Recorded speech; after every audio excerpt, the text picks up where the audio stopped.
Alright, so in a recent episode of a podcast that not many people watch but I find enjoyable, Brendan Sagalow and Maddie Smith had a conversation making a reference to the fact that they've never been on REDBAR or too lazy to try. Well, I'm not them, but I'll give it my best shot. The worst part about Brendan Sagalow is he's the least popular Brendan in comedy. He also decided to buddy up with that unlikable Mike Feeney for several years, which was obviously a huge mistake. And let's not forget, he's the real-life Bobby Hill, minus the propane. Not only that, but Brendan Sagalow isn't relevant enough for those big channels to mention him. But I could care less about that. When you ask for it, I suppose I must deliver. Because chances are most of my views, as little as they are, most likely come from comedians. Because you know they're egomaniacs that care about what other people say about them. Now, the major gripe that I have with Brendan Sagalow is he's an insecure rich kid. This kid literally grew up with both parents being Jewish. I mean, lawyers. But really, what's the difference?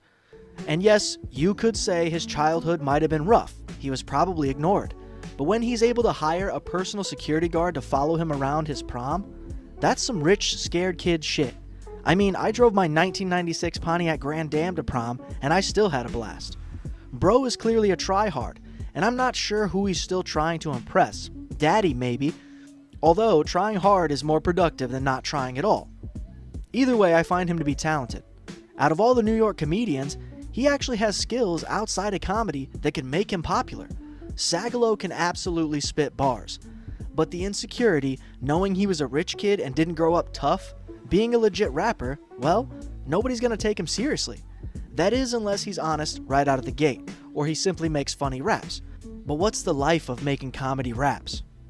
In conclusion, I invited Sagalow to guest on a podcast multiple years ago, and he doesn't read his DMs, just like the famous Brendan. That's some insecure shit. But what do I know? We all have our insecurities. At least Brendan Sagalow has proven he has talent. He's funny, and he's got flow. That's good enough for me. And all jokes aside, this dude should be the most famous Brendan. Not that meathead weirdo that ran to Austin but isn't a comedian anymore. But until the next one. Yeah.